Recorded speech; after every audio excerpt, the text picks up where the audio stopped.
Well, the Washington Commanders just lost the Seattle Seahawks 29-26 in a heartbreaking game.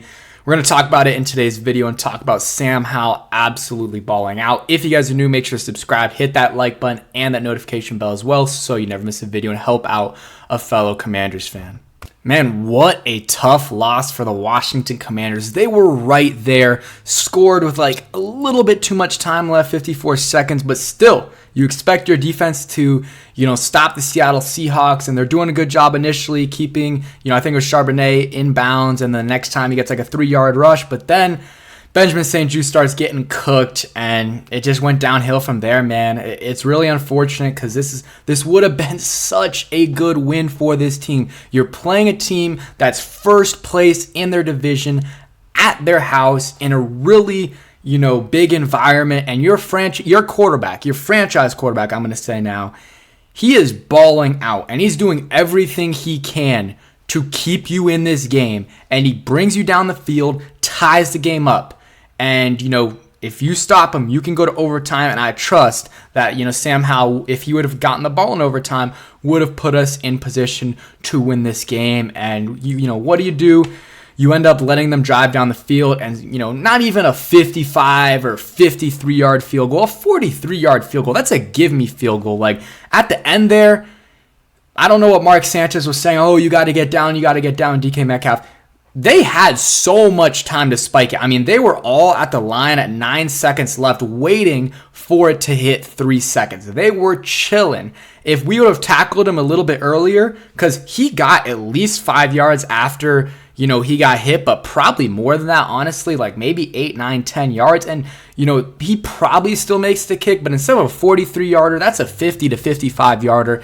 And, would have made a difference. I'm going to talk about Sam Howell in a little bit because he had an outstanding game. And same thing with Brian Robinson. Let's talk about Benjamin St-Juste, though, because in my opinion, he's one of the main reasons we lost this game. I mean, not only did he get cooked twice on that last drive where DK Metcalf had 2 receptions. I think one of those was for 27 yards. He also had the PI earlier on the last drive that, because of that, it was 4th down. If that didn't happen, we would have gotten the ball back and it was tied. So we probably would have won the game. And you can debate whether that's PI or not. I don't know. It looks like he got there a little bit. It's a little ticky-tacky because I think you could have called that. You can call that on a lot of plays, but whatever. They call it, that's fine. But then next play, 12 men on the field.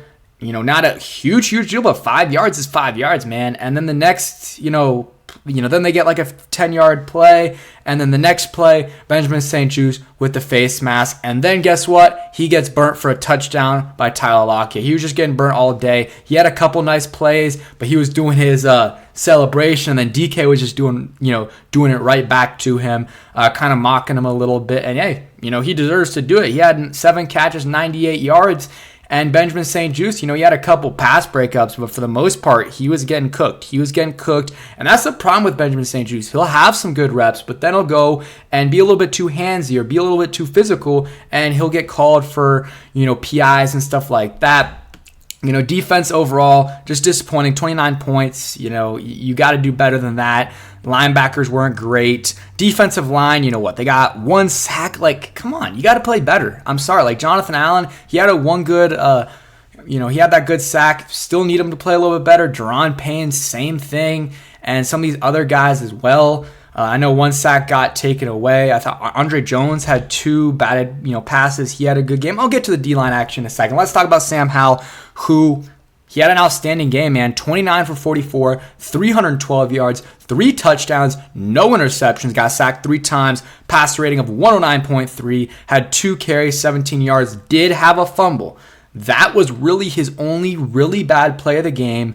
And then the other bad play was the almost interception, the play before the De'Ami Brown touchdown. So I'm giving Sam Howell an AA+ grade. I mean, there's a couple, maybe things he could have done better, but really, like, the only thing is maybe I'll give him an A and not an A+ because he fumbled that ball. And in that situation, obviously, you don't want him to fumble, but also you don't want him to take the extra hit. So go down after you get the first down, or, once you have clear space, and you can just not take that hit, because you're starting to get to that point where you're very, very valuable to this team. You're playing really good football. So we can't afford to have, Sam Howell out because of an injury. So that's just what I would say with him is, that's the only bad thing in that almost interception at the end of the game there. But, he was throwing dots, and you can say, well, both Brian Robinson big catches were like, the work was done by Brian Robinson, but I would disagree because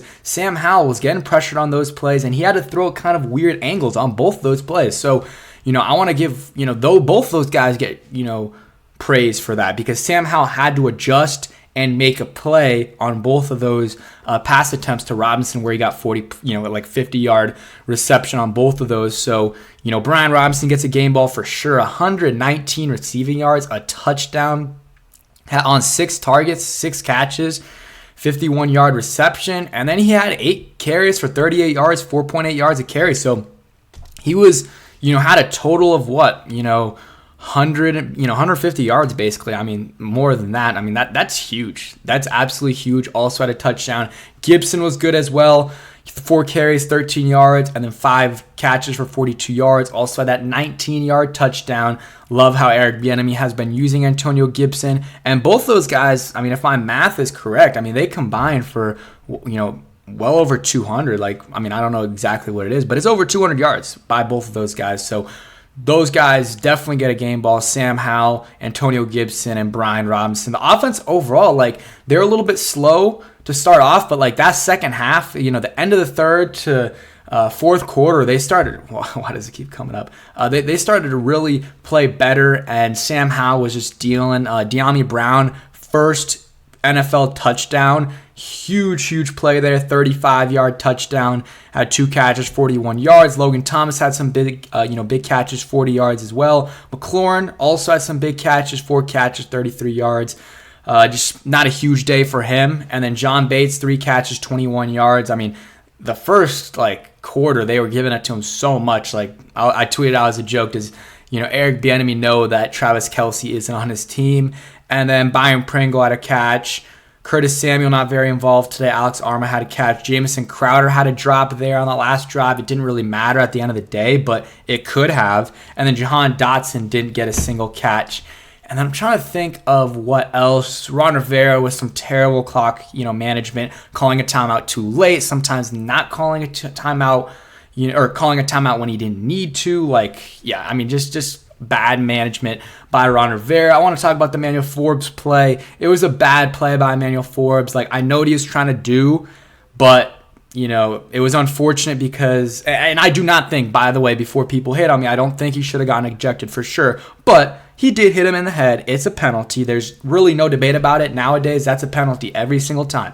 15 yards, but you saw Tyler Lockett was dropping that, so that would have been 4th down, and they got a field goal off of that. So it's unfortunate. I don't know how Emmanuel Forbes would have played, but I think it does stunt his development a little bit because, he had a good game last week. His confidence was probably pretty high, and then now he comes out and gets ejected, and he's probably not feeling great about himself, especially after they lose, and DK Metcalf kind of goes off. Maybe he's thinking he could have done something a little bit more. So it sucks. I don't think it should have been an ejection. It was a bad play by Forbes, but, sometimes it's unavoidable. You're putting all your, it's a lot of closing speed. He has good closing speed, and he's trying to, make a hit and try to, force the incompletion, and he hit him. He hit him in the head, and that's going to be a penalty every time. But ejection, I don't agree with that. So, hopefully he bounces back. He bounces back next week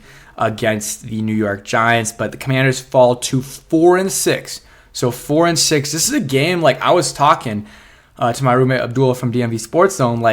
You win this game. If they won this game, I was feeling like they had a really solid shot of making the playoffs. I really thought they could. But if they lost this game, I think, I said it's going to be really hard for them to make the playoffs. They play the Giants next week. I know the Giants own us, but that's a game you 100% should win with Tommy DeVito playing as quarterback. But then after that, you have some tough games. I don't know the exact order, but you play the Rams, which I think you can win, but it's not going to be an easy game. You play the Dolphins, is going to be a tough game. You play the Cowboys twice. You play the 49ers. You play the Jets. There's no easy games besides the Giants game. So that's why this game, if you won it, you would have been in a really good spot in terms of being able to make the playoffs. I forgot to say a couple other things. Like the tackling was really bad today. I mean, on that Kenneth Walker play, Danny Johnson fell and then ended up missing some tackles. Percy Butler missed a tackle. I'm trying to think of what else. David Mayo, he had a really good tackle in like maybe the second quarter on like a 3rd and 4 play, but he also missed some tackles. And, I don't know why he was on, in coverage against Jackson Smith and Jibba early on in the game, but the linebackers, I didn't think they had some, I don't know. It was a little bit up and down for Jamin Davis because he had some really nice plays and he had some like plays, like coverage not so great, like his depth on a couple plays, but he did have some big tackles, like a couple times he just, laid the boom on a couple of those guys. So Jamin Davis was a little bit of a mixed bag. Cameron Curl had some nice plays. Kendall Fuller was good. Like he maybe allowed a couple receptions, but Kendall Fuller is our best corner by far. He needs to be on the number one receiver. And then Jonathan Allen, Deron Payne, I don't know, guys. I might just be too hard on them, but like I want them to be held to the same standard as Chase Young and Montez Sweat were. The amount of hate those guys got, and they produced way more, at least this year, than Jonathan Allen, Deron Payne have. And I know interior linemen don't always get sacks, but I want to see constant pressure, and I did not see that. There was like a little, stint of time, like in that second quarter where the defense was cooking, but they weren't getting enough pressure, honestly, on Geno Smith. So I don't know. We'll see, but those guys got to play better. Jonathan Allen did have a sack, and Deron Payne would have had a sack, but Jonathan Allen had a holding penalty, which I don't know why he did that. Gibson was really good returning today, man. 5 returns, averaged 27 a return, and most of those he caught at the 1 or 2 yard line. So we were averaging like at the 30 for field position. So that was really good. Crowder got hit a couple times. Joey Sly, I am not blaming the missed extra point on him. Cameron Cheeseman was awful today. Every single snap I saw from him, whether it was punt or kicks, like maybe like not every single one, but like all of them with the exception of like 2 were super high. Tress Way gets a game ball for not dropping any of those or, getting the holes all correctly and, getting all those punts off. I mean, Cameron Cheeseman, honestly, I would release him because what happened today cannot happen.